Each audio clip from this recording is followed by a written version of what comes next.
Hello peeps, James, the grumpy rock and roll builder, is here in, well, not so sunny Warwickshire.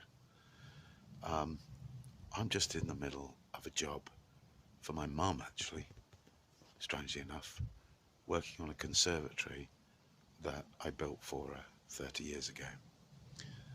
And I'm here to deal with the rot and to try and save the conservatory rather than replace it, which would be a little bit costly. Let me just show you. Okay, so you can see some of the work that I've been doing. All the posts are rotted, all the sills are rotted. We've managed to cut them out and replace them. Just going along here. This one I replaced last year, still haven't got around to staining it. Here's another one. We've had to replace the base plate, the sill plate, all the way around in pieces, patched it really, trying to save any wood that we can. Now all this damage here, all these rotted sills and the base of the uprights was caused purely by the gutter being warped and leaking, dripping, rainwater dripping onto the base and staying there. In fact, it's a shame it didn't rain last night because I could have showed you that. But all this was rotted, and funnily enough the repairs follow the exact line of the water retention at the base. Okay, so I thought I was near the end of the job. There's a little bit of rotted beams up there and there, but we managed to replace that all quite happily. And remember, this is 30 years old, this building. I'll just give you a slightly panoramic view. Okay, full height on a terrible concrete base that my dad laid, but anyway, it's practical. All around here. Now it was originally made of Meranti. Unfortunately, it's quite hard to get hold of Meranti wood these days in the right shape and size, so we're using sapele, which is pretty much the same. They call it hardwood, but quite frankly I'm not convinced. Anyway, it's not done too badly. So anyway, I thought I was near the end, and this morning I came to have a look at another section, the post, and I despair. All rotted. As I said, that is primarily linked to water running down the post, the uprights, in between the frames, where there's obviously no sill to push the water away, and it just soaks into the bottom of the posts, which is why ultimately I have replaced nearly all the bases of the posts, as you can see here. Yeah, scarf joint underneath, and then we use not nails, not screws, but a hardwood dowel to engage it or to join it. There's a fresh windowsill, nice. That's my corner section, cut at an angle so that any rainwater hopefully tracks down and out from the joint. Don't use any glues, because all PVAs and plastics will trap moisture. Just leave it dry and let the atmosphere dry any water that is absorbed. There's another section, repaired section there, there's another repaired section there. In fact, I've replaced all the sills, apart from these two, which are original. Strangely enough, that one and that one either side of the door. Just pull back to the door for you, just there. It's worth saving. I don't think it's worth demolishing it. taken me a long time in between other jobs, but the weather hasn't helped. It's been very difficult to do outside work in the UK this year. Constant rain. Speaking of which, got a big black cloud coming over. There's one I had to replace. As I said, you've seen these. Let's replace this whole section here. A couple of comments as a conservation builder and a general builder. I get very tired of gardeners and buildings.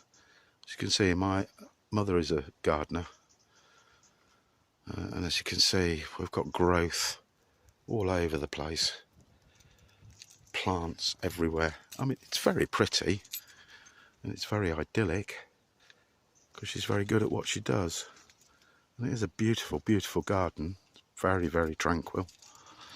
Let me just show you around quickly. Slide for the grandchildren. Here's another good example of this conservatory thing, sorry, what do they call it, summer house, that we put up, okay, on a decking base. And this is about 20 years old, and my son, my youngest son, decided that he'd paint it for mother, for his grandma. And look, this is why you don't paint treated timber, because the paint just falls off. And there's another good example of why you don't use decking, because there's lots of holes in it. I'll show you another thing as well. This decking is actually in really bad condition, but check out the side window. Look at that. Isn't that lovely? Beautiful. Rotted to death. Look at it, it's like paper. That's softwood, but allowed, it was painted. The paint retains the moisture either through condensation or rain, and it just rots it because it's not allowed to evaporate. Shocking. Now if I take you inside to the damage, a couple of things here. See that nasty staining on that double glazed roofing unit? That's because somebody was mowing the lawn and a stone hit the glass and broke the glass. These are very big, very heavy sheets of glass. And they fitted a new unit in there from the insurance company about 5 years ago. Problem is, they really didn't know what they were doing, so they fitted the unit, and lo and behold, look, the unit has split and come away at the top from the seal. So the double glazed unit is actually split away. Doesn't let rainwater in, but what it does do is it allows the rainwater to get in between the glass, such that we end up with a little swimming pool at the bottom there with lots of algae growth. Okay, here's a quickie. So we're doing the repair down there. Thought I'd just take this door strip off. Found the screw heads underneath the filler. Just another good example of why you shouldn't really use screws or nails. I don't know what else you'd use, to be honest, because you can't obviously dowel everything. Just pulled this screw out here. It's not that old. Yeah, look, head is all right, but the thread has been sat out there for 20 years.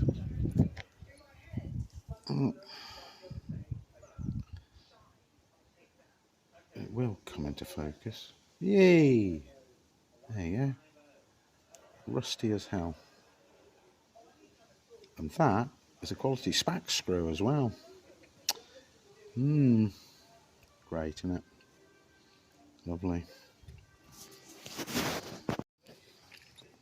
just a follow up to that, as we go down the frame, the screws become worse when it comes to rust.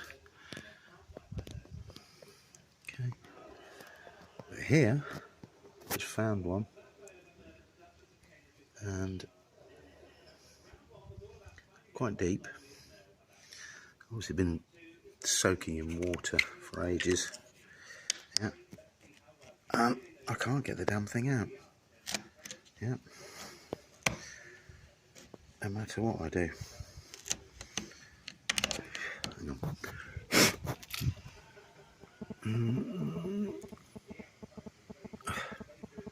I think it's a crosshead. I've just tried my drill and it's spinning in the head, so the head's gone.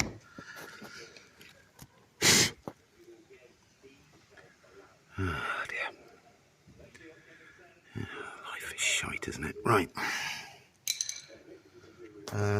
Now what we have to do is resort to an old technique there. And we get our chisel, crappy one obviously. I'm not a carpenter, I'm a builder. We all have shit chisels, so we have to do the shit jobs, not the nice jobs. Fancy jobs, right? All you do is just get your chisel down the gap there, give it a twist, because it'll be in rotten wood anyway, and we just pry it apart. I'll have to put the camera down for this. There we go, managed to prise it off. I really don't know whether this is salvageable or not, but anyway, wood's not too expensive, so in little strips like that, you can always replace it. And there's the screw that's causing the trouble. Fully rusted.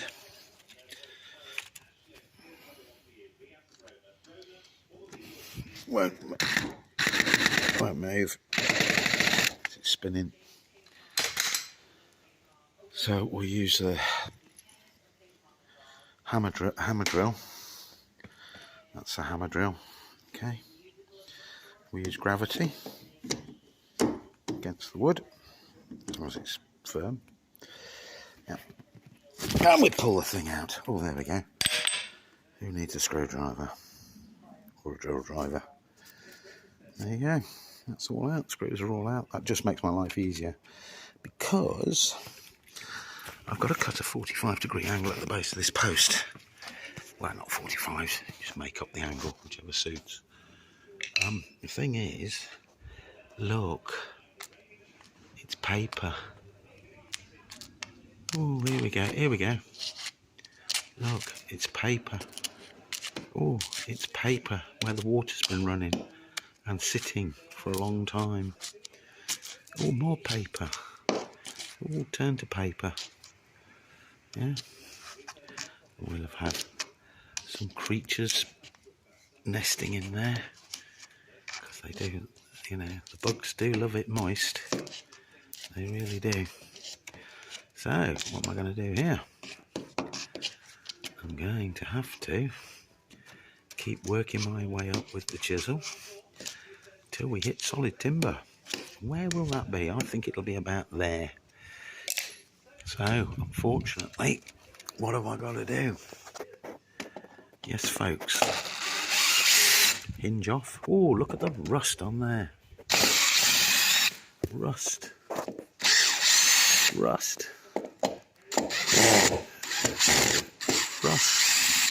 Now the door's decided to move, but luckily we've got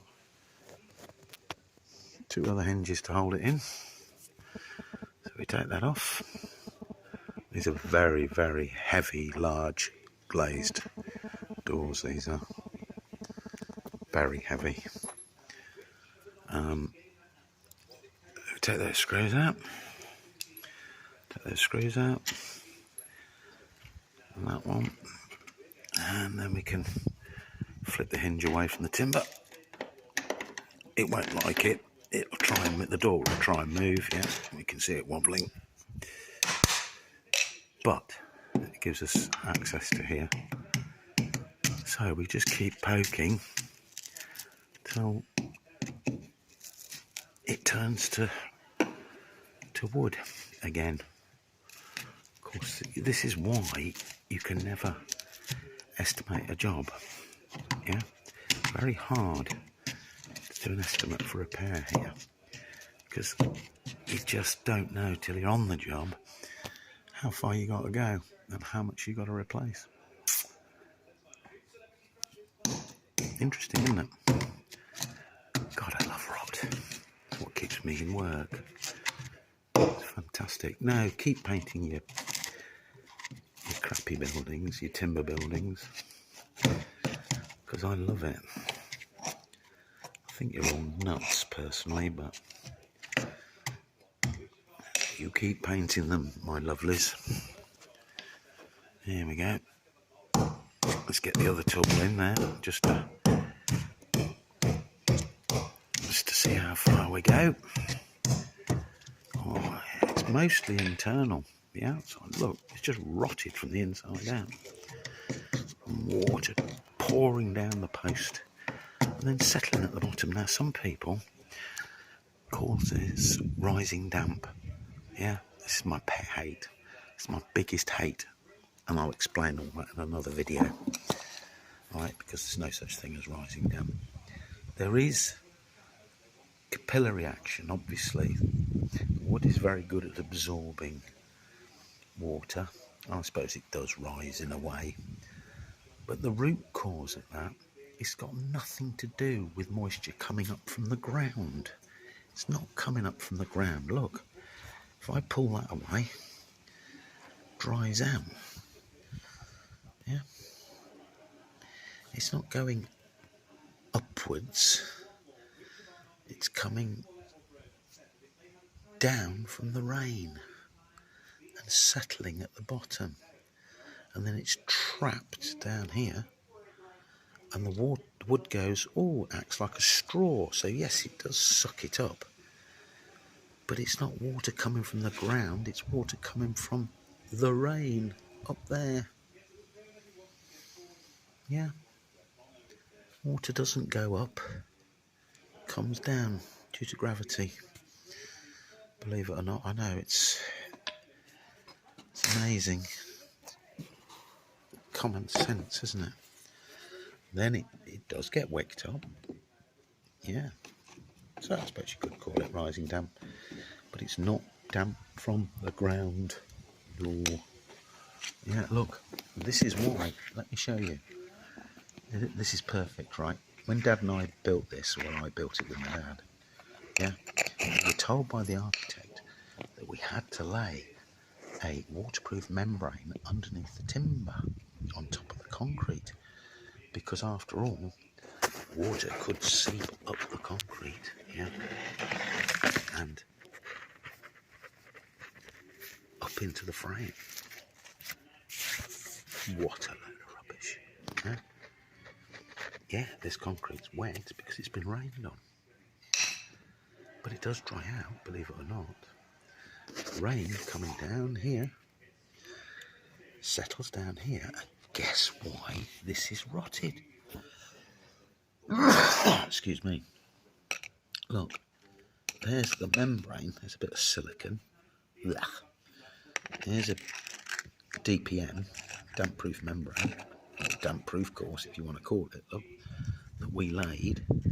See, that has prevented the concrete underneath from drying out. Look, this is a bituminous damp-proof course. What a waste of bloody time. Look, it's rotted, cracked. Yeah, it hasn't prevented anything from coming up off the slab at all. In fact, it's done a great job of retaining the rainwater. Yeah, soaking wet. I'll run my finger through it. It's absolutely soaking wet. Oh, there's a little bit of foil there. Of course, we all need foil in our building, don't we? Yeah.